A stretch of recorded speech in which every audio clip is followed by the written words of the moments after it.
What's up, guys? I'm Zach, that guy that reviews music albums, and I'm here today with my number 4 favorite album from 2017, Greatest Hits by Remo Drive. These guys are a tiny little band from the Midwest that released their debut album this year and got a lot more exposure than I think even they were expecting. I personally discovered the band using an app called Symbol that allows users to share songs they are listening to at the time. I follow some of the bigger music YouTubers on there, like The Needle Drop, ARTV, and Infinity on Hannah, and they were all sharing different songs from the album whenever it was released, so I figured I would go ahead and check it out.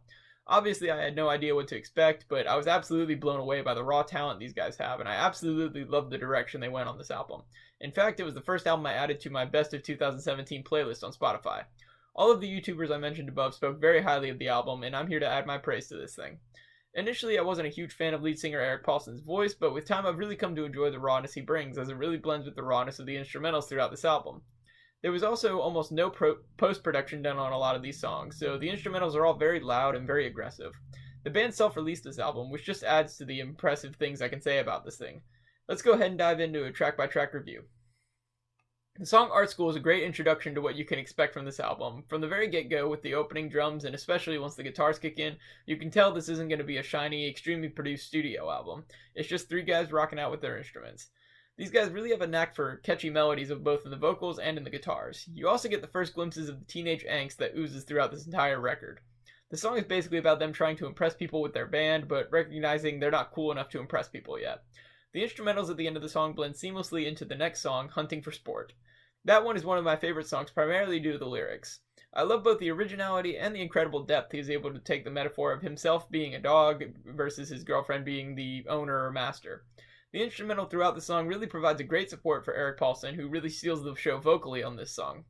The lyrics have a lot of connection with the metaphor, both between him feeling abandoned like a dog does when its master leaves the house, the extreme jealousy he has that dogs express whenever they don't have full attention, and even in the end, knowing that no matter what she does, he'll come crawling back to her just like a loyal dog. This song also gives the first of many times on the album where the vocals end very early in the track, and it continues on for some time with just instrumentals. While this is by no means the longest or best one on this album, it is definitely an enjoyable little part.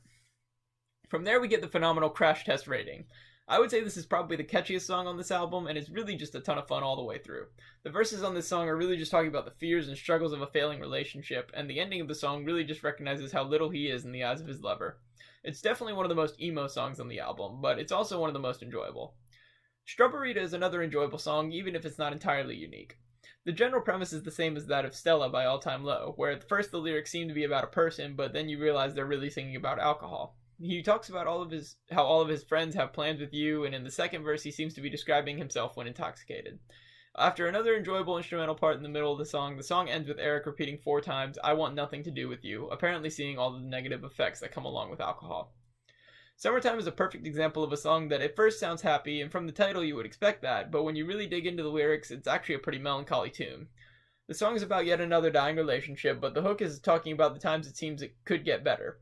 This doesn't make the song any more positive, however, as the final line of the chorus and the whole song is, "Living's easy, everything's fine for now, but how long can it last?" Not exactly optimistic, but if you were just listening to the music and not the lyrics, you would expect the song to be exactly the opposite. While it's not one of my favorites, it's still an enjoyable song. Eat is a song about frequent trips to the hospital because of the singer refusing to grow up and doing dumb things that keep getting him injured. Basically, the song is wallowing in its immaturity and is very much reminiscent of old Blink-182. This is probably my least favorite song on the album just because I don't love the lyrics and the instrumental is more forgettable than some of the others. Trying to Fool You is another big favorite of mine just because it's another very catchy song vocally, but I just love the guitars throughout this thing.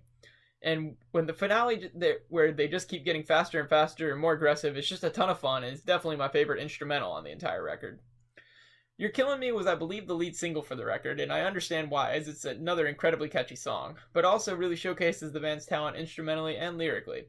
The song is basically talking about wanting to run away from all of their problems, and it's probably one of the most fast-paced songs. Eric does a lot more screaming on the vocals here than any of the other songs, and I'm a huge fan of the instrumental at the end of this song as well. I'm My Own Doctor is another really great song, primarily due to the lyrics, though the instrumental isn't bad either. It's basically talking about how he's tried all of the medical solutions, but he's realizing there's nothing they can do for his emotional and mental issues. It's another one that's really easy to sing along to, and it actually has some very thought-provoking lyrics. Name Brand is the album finale, and it definitely has a very different feel to it than a lot of the other songs. I think that's mainly due to the different approach that Eric took on the vocals with this track, and while it's not bad, I don't care for it as much as his usual style. The song does have some interesting lyrics about the immaturity of our generation, and I do like the bridge and ending of this song. While I am a huge fan of a lot of the things on this album, it does have a decent amount of content issues. A couple of F words can be found on both Hunting for Sport and You're Killing Me, the latter of which also features an A word and talks about picking up smoking cigarettes and blunts in the hopes that it will kill him. Hunting for Sport also contains the use of GD. Strawberita, as I mentioned, is all about alcohol and contains an H word. Eat has an S word. Trying to Fool You uses a-hole, and I'm My Own Doctor contains a couple of A words.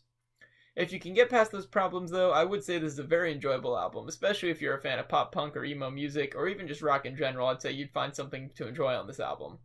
I'm going to give it an 8.5 out of 10. Please drop a like if you enjoyed this video, and subscribe for more reviews, and stay cool.